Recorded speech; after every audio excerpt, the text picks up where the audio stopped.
അങ്ങനെ ജീവിതം ഓരോ മേഖലകളിലേക്ക് നമ്മൾ നോക്കുമ്പോഴും ഓരോ പ്രയാസങ്ങൾ അനുഭവിക്കുന്ന ആളുകളെ നമ്മൾക്ക് കണ്ടെത്താൻ കഴിയും. അതുകൊണ്ടാണ് മഹാനായ അബൂദർ റളിയല്ലാഹു അൻഹുവിന് പരിശുദ്ധ റസൂലുള്ളാഹി സ്വല്ലല്ലാഹു അലൈഹി വസല്ലം 7ഓളം ഉപദേശങ്ങൾ നൽകുന്നുണ്ട്. അതിലൊന്ന് യാ അബൂദർ, അബൂദർ തങ്ങൾ പറയാൻ ഔസാനി ഖലീലി ബിസബ്ഇൻ, എന്റെ സ്നേഹിതൻ എന്റെ ഹബീബ് എനിക്ക് 7 ഉപദേശങ്ങൾ നൽകി.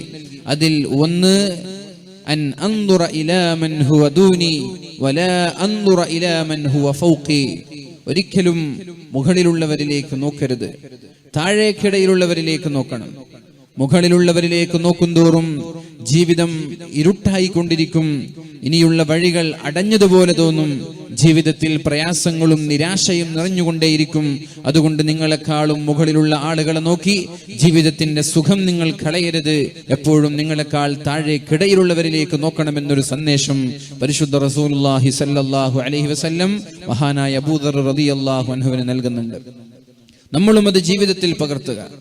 സാമ്പത്തികമായ നമ്മുടെ ഭദ്രത, നമ്മൾ ഒരിക്കലും എന്ത് ചെയ്യരുത്, എന്നെക്കാളും സാമ്പത്തികമായി വരുമാനമുള്ളവരെ, സാമ്പത്തിക മേഖലകളിൽ വളർച്ചയുള്ളവരെ ഒന്നും നമ്മൾ നോക്കി വ്യാകുലപ്പെടുകയോ വിഷമിക്കുകയോ ചെയ്യാതെ അള്ളാഹു തന്ന നമ്മുടെ നിഅമത്ത് തിരിച്ചറിഞ്ഞ് എന്നെക്കാളും താഴെ, എന്നെക്കാളും പ്രയാസം അനുഭവിക്കുന്ന 100 കണക്കിന് ആളുകളുണ്ടല്ലോ എന്ന് അള്ളാഹു നൽകിയ നിഅമത്തുകൾ തിരിച്ചറിഞ്ഞ് മരണം വരെ സമാധാനത്തോടെ ജീവിക്കാൻ നമ്മളൊക്കെ തയ്യാറാവുക. എങ്കിൽ നമ്മുടെ ജീവിതം വളരെ സന്തോഷത്തോടെ ചെലവഴിക്കാൻ കഴിയും. ഒന്നാമത്തെ പോയിന്റ്, വളരെ വലിയ പ്രധാനപ്പെട്ട ഒരു പോയിന്റാണത്. നമ്മൾക്കൊക്കെ ജീവിതത്തിൽ നിരാശയുണ്ടാവുന്നത് അപ്പോഴാണ്, മുകളിലുള്ളവരെ നോക്കുമ്പോഴാണ്.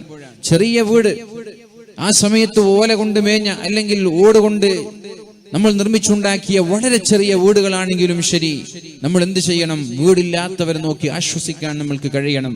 ആ സമയത്ത് തൊട്ടപ്പുറത്തുള്ള മണിമാളിക നോക്കി ജീവിതത്തിന്റെ സമയം എണ്ണിത്തീർക്കുക എന്നല്ലാതെ അങ്ങനെ ഒരു വീട് നിർമ്മിക്കാൻ നമ്മൾക്ക് ജീവിതത്തിൽ കഴിയുകയോ എന്നാൽ ഉള്ള കാലത്ത് സന്തോഷത്തോടെ ജീവിക്കാൻ നമ്മൾക്ക് സാധിക്കുകയോ ചെയ്യില്ല. അതുകൊണ്ട് താഴേക്കിടയിലുള്ളവരെ നോക്കി അൽഹംദുലില്ലാഹ് എന്ന് പറയാൻ നമ്മൾക്ക് കഴിഞ്ഞാൽ അത് വലിയൊരു അനുഗ്രഹമാണ്.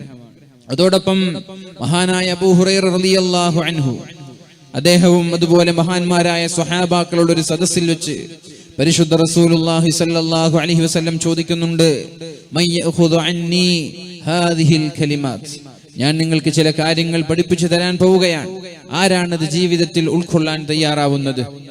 മഹാനായ അബൂ ഹുറൈറ തങ്ങൾ പറഞ്ഞു, അന യാ റസൂലല്ലാഹ്, അല്ലാഹുവിന്റെ ഹബീബേ, ഞാനത് ഏറ്റെടുക്കാനും പഠിക്കാനും ജീവിതത്തിൽ പകർത്താനും മറ്റുള്ളവർക്ക് പറഞ്ഞു കൊടുക്കാനും ഞാൻ തയ്യാറാണ്. മയ്യഖുദു അന്നി ഹാദിഹിൽ കലിമാത്ത് വയഅമലു ബിഹിന്ന ഔ യുഅല്ലിമു മൻ യഅമലു ബിഹിന്ന, ജീവിതത്തിൽ പകർത്തുകയും പഠിക്കുകയും മറ്റുള്ളവരിലേക്ക് എത്തിച്ചു കൊടുക്കാൻ തൽപരരായ ആളുകൾ, തയ്യാറുള്ള ആളുകൾ ആരാണ് എന്ന് ചോദിച്ചപ്പോ മഹാനായ അബൂ ഹുറൈറ തങ്ങൾ പറഞ്ഞു, അനയാ റസൂലല്ലാഹ്, അല്ലാഹുവിന്റെ ഹബീബേ, ഞാൻ തയ്യാറാണ് നബിയെ എന്ന് പറഞ്ഞു. അപ്പോഴാണ് റസൂലുള്ളാഹി സ്വല്ലല്ലാഹു അലൈഹി വസല്ലം പറഞ്ഞത്, ഇത്തഖിൽ മഹാരിം തകുൻ അബദൻ നാസ്, ജീവിതത്തിൽ ഹറാമുകൾ വരാതെ സൂക്ഷിച്ചാൽ എല്ലാ മേഖലകളിലും, ആരാധനകളുടെ മേഖലകളിലും ഒരു സന്ദേശമുണ്ട്. അല്ലാഹു തആല നമ്മൾക്ക് സന്തോഷം നൽകും, അതുപോലെ തന്നെ ഒരു ടേസ്റ്റ്, ഒരു ലദ്ദത്ത് നൽകുമെന്നാണ് പറഞ്ഞത്. ഇത്തഖിൽ മഹാരിം തകുൻ അഅബദൻ നാസ്, ഹറാമിൽ നിന്ന് വിട്ടുനിൽക്കുമ്പോൾ അല്ലാഹു നമ്മുടെ നിസ്കാരത്തിൽ മാധുര്യം നൽകും. ഹറാമിൽ നിന്ന് വിട്ടുനിൽക്കുമ്പോൾ അല്ലാഹു നമ്മുടെ നോമ്പിൽ മാധുര്യം നൽകും. ഹറാമിൽ നിന്ന് വിട്ടുനിൽക്കുമ്പോൾ നമ്മൾക്ക് തഹജ്ജുദ് നിസ്കരിക്കാൻ കഴിയും. ഹറാമിൽ നിന്ന് വിട്ടുനിൽക്കുമ്പോൾ ജമാഅത്തുകൾ കൃത്യമായി നിർവഹിക്കാൻ നമ്മൾക്ക് കഴിയും. ഹറാമിൽ നിന്ന് വിട്ടുനിൽക്കുമ്പോൾ ദിവസവും പരിശുദ്ധ ഖുർആൻ പാരായണം ചെയ്യാൻ നമ്മൾക്ക് കഴിയും. ഹറാമിൽ നിന്ന് വിട്ടുനിൽക്കുമ്പോൾ ദിക്റുകളിൽ അധിഷ്ഠിതമായ ഒരു ജീവിതം മുന്നോട്ട് നയിക്കാൻ നമ്മൾക്ക് കഴിയും. എന്തുകൊണ്ട് നമ്മുടെ നിസ്കാരങ്ങളിൽ നമ്മൾക്ക് മാധുര്യം ലഭിക്കുന്നില്ല? എന്തുകൊണ്ട് നമ്മുടെ നോമ്പുകളിലും രാത്രിയിലുള്ള തഹജ്ജുദ് നിസ്കാരങ്ങളിലും പരിശുദ്ധമായ ഖുർആൻ എടുത്ത് പാരായണം ചെയ്യുമ്പോഴും നമ്മൾക്കൊരു ടേസ്റ്റ് കിട്ടാത്തതിന്റെ കാരണം ജീവിതത്തിൽ ഹറാമുകൾ ഒരുപാട് നമ്മളിൽ സംഭവിക്കുന്നു എന്നുള്ളതാണ്. ജീവിതത്തിൽ ഒരുപാട് ഹറാമുകൾ നമ്മളിൽ സംഭവിക്കുന്നു എന്നതാണ് ഇവിടുത്തെ യാഥാർത്ഥ്യം. അതുകൊണ്ട് ഇത്തഖിൽ മഹാരിം, ഹറാം ജീവിതത്തിലേക്ക് വരാതെ സൂക്ഷിക്കണം. എന്നാൽ തകുൻ അഅബദൻ നാസ്, വളരെ മാധുര്യമുള്ള രീതിയിൽ വളരെ ഖുശൂഅോടെ, ഭയഭക്തിയോടെ, ഇഖ്ലാസോടുകൂടി എല്ലാ ആരാധനകളും അനുഷ്ഠിക്കാൻ കഴിയുമെന്ന് പരിശുദ്ധ റസൂലുള്ളാഹി സ്വല്ലല്ലാഹു അലൈഹി വസല്ലം. തഹജ്ജുദ് നിസ്കരിക്കാൻ കഴിയാത്തൊരു പരാതി മഹാനായ ഹസനുൽ ബസരി തങ്ങളോട് ഒരാൾ പറയുന്നുണ്ട്, എനിക്ക് തഹജ്ജുദ് നിസ്കരിക്കാൻ കഴിയുന്നില്ല. അപ്പോഴാണ് ഹസനുൽ ബസരി തങ്ങൾ പറഞ്ഞത്, നീ നിന്റെ ജീവിതത്തിൽ ഹറാമുകളും തിന്മകളും ചെയ്യുന്നതുകൊണ്ട്, നീ ചെയ്യുന്ന തിന്മകളാണ് നിന്നെ തഹജ്ജുദ് നിസ്കാരത്തിൽ നിന്ന് തടയുന്നത്. ഇവിടെ കൂടിയിരിക്കുന്ന നമ്മൾക്കൊക്കെ കൃത്യമായി തഹജ്ജുദ് നിസ്കരിക്കണമെന്ന് ആഗ്രഹിക്കുന്നവരാണ്. നന്നാവണം എന്ന ആഗ്രഹമില്ലാത്ത ഒരാളും നമ്മളിൽ ഉണ്ടാവില്ല. നന്നാവണം, എനിക്ക് തഹജ്ജുദ് നിസ്കരിക്കണം, സുബഹിക്ക് ജമാഅത്തിന് പള്ളിയിൽ പോകണം എന്നൊക്കെ ആഗ്രഹിച്ച് കിടന്നുറങ്ങുന്ന ആളുകൾക്ക് വരെ തഹജ്ജുദ് നിസ്കരിക്കാൻ കഴിയാറില്ല. പലപ്പോഴും സുബഹി നിസ്കാരങ്ങൾ ജമാഅത്ത് പോയി അദാ ആയി നിർവഹിക്കാൻ പോലും കഴിയാറില്ല. അതിന്റെ പിന്നിലുള്ള കാരണം നമ്മൾ കണ്ടെത്തുകയാണെങ്കിൽ ഹറാമുകൾ ജീവിതത്തിൽ വരുന്നതാണ് എന്ന് നമ്മൾക്ക് മനസ്സിലാക്കാൻ കഴിയും. തെറ്റുകൾ വരുന്നതിനനുസരിച്ച് അള്ളാഹു നമ്മൾക്ക് നൽകേണ്ട റിസ്ഖുകളെ തടയുമെന്നാണ്.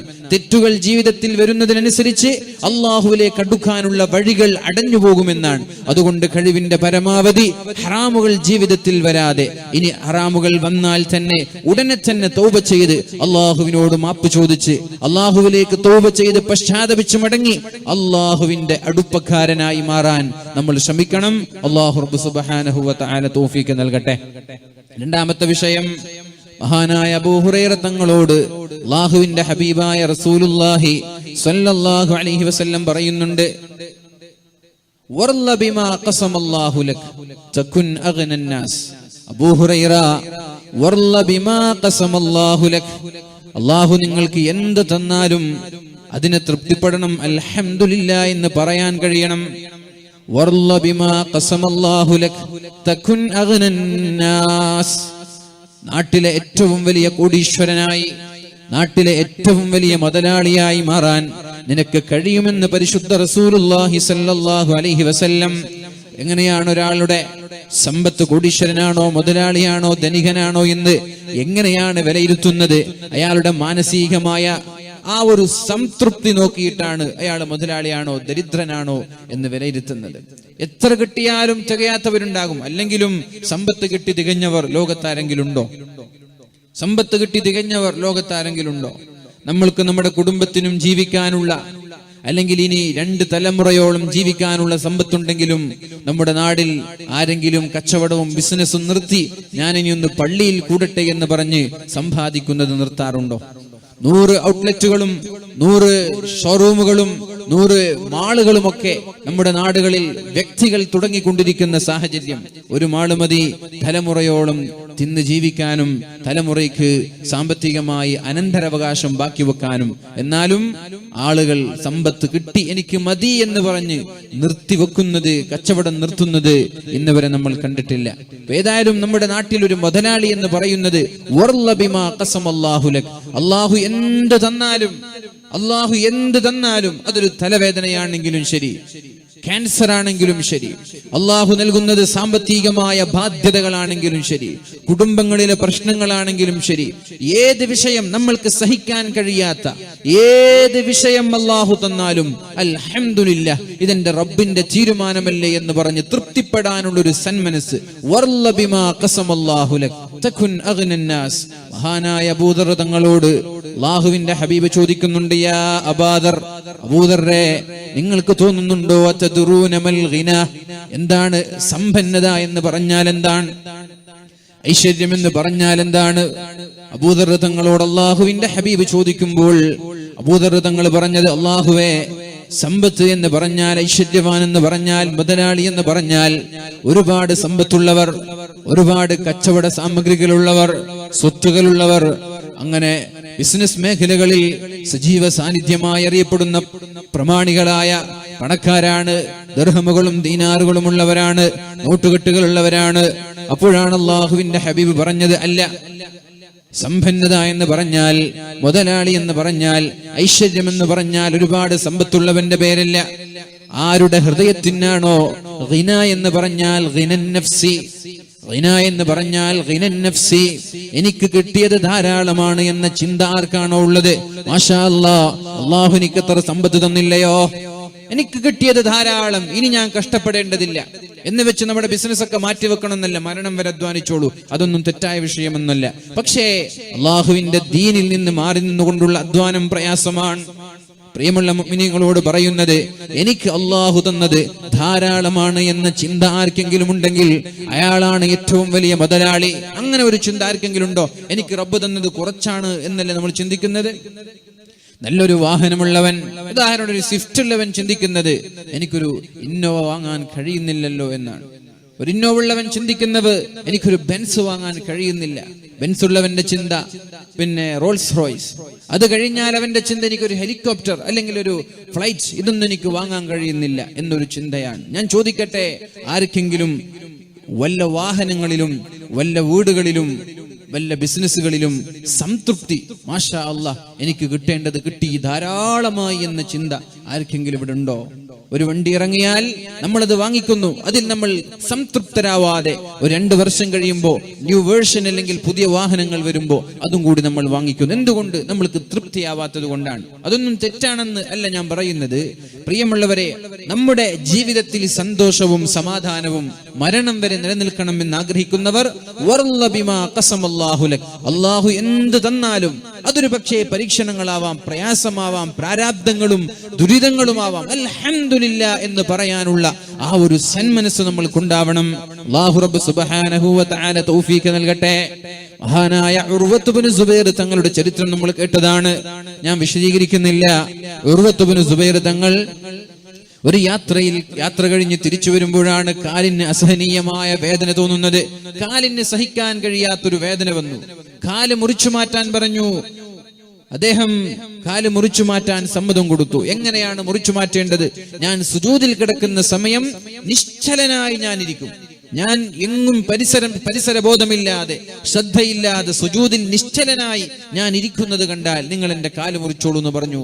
അങ്ങനെ നമ്മൾ കേട്ട ചരിത്രമാണ്. അദ്ദേഹത്തിന്റെ കാല് മുറിച്ചു മാറ്റുന്നുണ്ട്.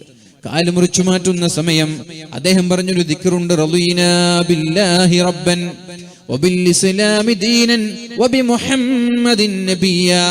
അല്ലാഹുവേ, റളീനാ ബില്ലാഹി റബ്ബൻ, അല്ലാഹുവേ നിന്റെ തീരുമാനം ഞാൻ അംഗീകരിക്കുന്നു റബ്ബേ. അല്ലാഹുവേ, നിന്നോട് എനിക്ക് ഇഷ്ടമാണ്. നിന്റെ ഏത് തീരുമാനത്തിലും ഞാൻ തൃപ്തനാണ് റബ്ബേ. വബിൽ ഇസ്ലാമി ദീനൻ, നിന്റെ ഇസ്ലാം, എന്റെ ഇസ്ലാമിൽ ഞാൻ തൃപ്തനാണ്. വബി മുഹമ്മദിൻ നബിയ്യ, എന്റെ ഹബീബിനോടും എനിക്ക് ഇഷ്ടമാണ് എന്നുള്ള റളീനാ ബില്ലാഹി റബ്ബൻ വബിൽ ഇസ്ലാമി ദീനൻ വബി മുഹമ്മദിൻ നബിയ്യ എന്ന് പറഞ്ഞുകൊണ്ടാണ് സുജൂദിൽ ബോധം കെട്ട് വീണത്. ആ അബോധാവസ്ഥയിലാണ് അദ്ദേഹത്തിന്റെ ഒരു മകനെ യാത്രയിലുള്ള ഒരു കഴുത തന്റെ പുറത്തുനിന്ന് തട്ടിമാറ്റി ചവിട്ടിക്കൊല്ലുന്നത്. 7 മക്കളാണ് ഉർവത്ത് ഇബ്നു സുബൈർ തങ്ങൾക്കുണ്ടായിരുന്നത്. അതിലൊരാളെ ചവിട്ടിക്കുന്നു. അബോധാവസ്ഥയിലായ ഉർവത്ത് ഇബ്നു സുബൈർ തങ്ങളോട് ഇത് എങ്ങനെ പറയണമെന്ന് ഇവർക്കറിയുന്നില്ല. കാല് മുറിച്ചു മാറ്റി അതിന്റെ വിഷമം മാറുന്നതിന് മുമ്പേ ഒരു കുഞ്ഞിനെയും നഷ്ടപ്പെടുകയാണ്. എങ്ങനെയാണ് ഈ വിഷമം സഹിക്കുക? എങ്ങനെയാണിത് പറയുക എന്ന ധൈര്യമില്ല. എന്നാലും ഒരാൾ ആർജവത്തോടെ പറഞ്ഞു, നിങ്ങളുടെ ഒരു മകനെ ഇതാ നിങ്ങളുടെ ഒട്ടകം, നിങ്ങളുടെ കഴുത കുത്തിക്കൊന്നിരിക്കുകയാണ്, ചവിട്ടിക്കൊന്നിരിക്കുകയാണ്. ഇത് കേൾക്കേണ്ട താമസം. അൽഹംദുലില്ലാഹ്, അല്ലാഹുവേ നിനക്ക് സർവസ്തുതിയും എന്ന് പറഞ്ഞ ഉർവത്ത് ഇബ്നു സുബൈർ തങ്ങളുടെ ജീവിതത്തിലെ മാതൃകയാണ് നമ്മുടെ ജീവിതത്തിലും നമ്മൾ കൊണ്ടു നടക്കേണ്ടത്. അൽഹംദുലില്ലാഹ്, അല്ലാഹുവേ നിനക്കാണ് സർവസ്തുതിയും. അല്ലദീ അഅതാനി 4 അത്റാഫ്, 4 അവയവങ്ങളല്ലേ നീ എനിക്ക് തന്നത്. 4 അവയവങ്ങൾ നീ എനിക്ക് തന്നു. 2 കാലുകൾ, 2 കൈകളും എനിക്ക് തന്നു. ഒന്നല്ലേ നീ കൊണ്ടുപോയത്. വഅബ്ഖൈതനി 3, 3 അവയവങ്ങൾ എനിക്ക് മാറ്റിവെച്ചില്ലയോ റബ്ബേ. അൽഹംദുലില്ലാഹ്, 2 കാലുകളില്ലാത്തവരുണ്ട്, 2 കാലും 2 കൈകളും ഇല്ലാത്തവരുണ്ട്, 2 കൈകളില്ലാത്തവരുണ്ട്, നടക്കാൻ കഴിയാത്തവർ, ഇരിക്കാൻ കഴിയാത്തവർ, അങ്ങനെ ജീവിതത്തിൽ പ്രയാസങ്ങൾ മാത്രം തിന്ന് ജീവിക്കുന്ന ആയിരക്കണക്കിന് ആളുകൾ ഉണ്ടാകുമ്പോൾ അല്ലാഹുവേ നീ എന്റെ ഒരു കാലല്ലയോ കൊണ്ടുപോയത്. അൽഹംദുലില്ലാഹ്. പിന്നെ മകന്റെ വിഷയം അറിഞ്ഞു. അപ്പോഴാണ് പറഞ്ഞത് അൽഹംദുലില്ലാഹില്ലദീ അഅതാനി 7 മക്കളെ അല്ലാഹുവേ നീ എനിക്ക് തന്നില്ലയോ, അതിലൊന്നല്ലേ നീ കൊണ്ടുപോയത്. 6 നീ ബാക്കി വെച്ചില്ലയോ റബ്ബേ. അബ്ഖൈതനി 6 മക്കളെ നീ ബാക്കി വെച്ചില്ലയോ, ഒന്നല്ലേ നീ കൊണ്ടുപോയത് എന്ന് അല്ലാഹുവിന്റെ ഹബീബിന്റെ അള്ളാഹുവിന്റെ ഹബീബിന്റെ കുടുംബക്കാരനാണ് മഹാനായ ഉർവത്ത് ഇബ്നു സുബൈർ തങ്ങൾ. ആ ഉർവത്ത് ഇബ്നു സുബൈർ തങ്ങൾ പറയുന്നുണ്ട്, അപ്പൊ ഞാൻ പറഞ്ഞു വരുന്നത് പ്രയാസങ്ങളില്ലാത്തവരാരാണ്?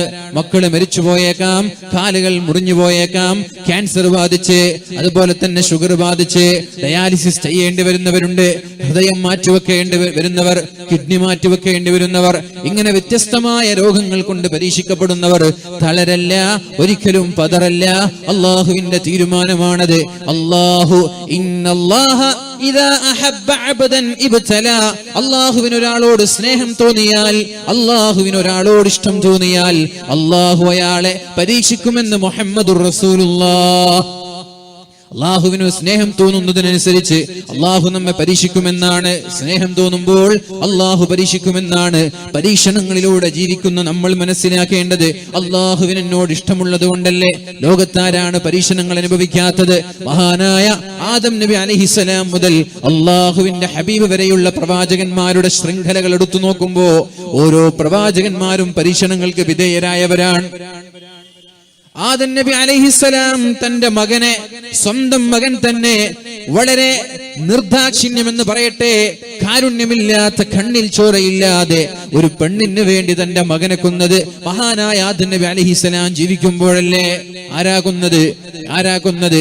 ഏതെങ്കിലും ഒരു ശത്രുവല്ല, സ്വന്തം മകൻ തന്റെ ജ്യേഷ്ഠനെ കൊല്ലുന്നത്. ഹാബീൽ എന്ന് പറയുന്ന മകൻ പെണ്ണിന്റെ പേരിൽ തന്റെ ജ്യേഷ്ഠനായ ഹാബീലിനെ കൊല്ലുന്നത് മഹാനായ ആദം നബി അലൈഹിസ്സലാം ജീവിച്ചിരിക്കുന്ന കാലത്തല്ലയോ ഉണ്ടായത്. എങ്ങനെയാണൊരു പിതാവിന് ഇത് സഹിക്കാൻ കഴിയുക?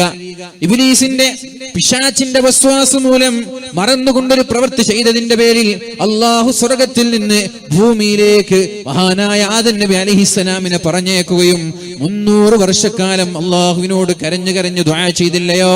റബ്ബനാ ളലംനാ അൻഫുസനാ വഇൻ ലം തഗ്ഫിർ ലനാ വതർഹംനാ ലനകൂനന്ന മിനൽ ഖാസിരീൻ. അല്ലാഹുവേ, ഞാൻ എന്റെ ശരീരത്തോട് അതിക്രമം കാണിച്ചു റബ്ബേ. അല്ലാഹുവേ, ഞാൻ എന്റെ ശരീരത്തോട് അതിക്രമം കാണിച്ചു റബ്ബേ. നീ പുറത്തു തന്നില്ലെങ്കിൽ ഞാൻ പരാജിതരിൽ പെട്ടുപോകുമല്ലാ, അതുകൊണ്ട് പുറത്തു തരണേ എന്ന് 300 വർഷക്കാലമാണ് ദുആ ചെയ്തത്. തന്റെ ഭാര്യയെ കാണാതെ ഹവ്വാ ബീവിയെ കാണാതെ 300 വർഷമല്ലയോ രണ്ടുപേരും അള്ളാഹുവിനോട് ദുആ ചെയ്ത് ഏകാന്തമായി നടന്നു നീങ്ങിയത്. കരഞ്ഞു കലങ്ങിയ കണ്ണുകളുമായി അള്ളാഹുവിലേക്ക് പശ്ചാത്തപിച്ചുകൊണ്ടേയിരുന്നത്. പറഞ്ഞു വരുന്നത്, ജീവിതത്തിൽ ആരാണ് പ്രയാസങ്ങൾ അനുഭവിക്കാത്തത്? ആദം നബി അലൈഹിസ്സലാം കഴിഞ്ഞു, പിന്നെ മഹാനായ നൂഹ് നബി അലൈഹിസ്സലാം കണ്ടില്ലയോ? തട്ടഹസിച്ചു വരുന്ന തിരമാലയുടെ മുമ്പിൽ തന്റെ മകൻ പിടഞ്ഞു വീഴുന്ന സാഹചര്യം. കപ്പലിലൂടെ പിതാവ് സഞ്ചരിക്കുന്നുണ്ട്, പക്ഷേ തന്റെ മകൻ വെള്ളത്തിൽ ഇങ്ങനെ മുങ്ങിക്കൊണ്ടിരിക്കുമ്പോഴാണ് തട്ടഹസിച്ചു വരുന്ന തിരമാലകൾക്കിടയിൽപ്പെട്ട് തന്റെ മകൻ ദാരുണമായി മരണപ്പെടുന്നത് മഹാനായ നൂഹ് നബി അലൈഹിസ്സലാം കണ്ടില്ലയോ? ഞാൻ ചോദിക്കട്ടെ, ഇങ്ങനെ ഒരു പ്രയാസം നമ്മുടെ ജീവിതത്തിൽ നമ്മൾ അനുഭവിച്ചാൽ എന്തായിരിക്കും നമ്മുടെ അവസ്ഥ? എന്തായിരിക്കും നമ്മുടെ സാഹചര്യം? എന്തായിരിക്കും നമ്മുടെ മാനസികമായ അവസ്ഥ? എന്തായിരിക്കും? മഹാനായ നൂഹ് നബി അലൈഹിസ്സലാം ഉടനെ തന്നെ അള്ളാഹുവിനോട് ദുആ ചെയ്തില്ലേ? അല്ലാഹുവേ, ഇന്ന വഅദകൽ ഹഖ്. അല്ലാഹുവേ, നീ ഒരു കരാർ തന്നിട്ടുണ്ട്, നിന്റെ കുടുംബം ഒരിക്കലും നരകത്തിൽ കിടക്കൂല എന്ന കരാർ തന്നിട്ടില്ലയോ? എന്റെ മകനെ ഒരു കാരണവശാലും നീ നരകത്തിൽ കടത്താൻ പാടില്ല റബ്ബേ. എന്റെ മകൻ നരകത്തിൽ കിടക്കാൻ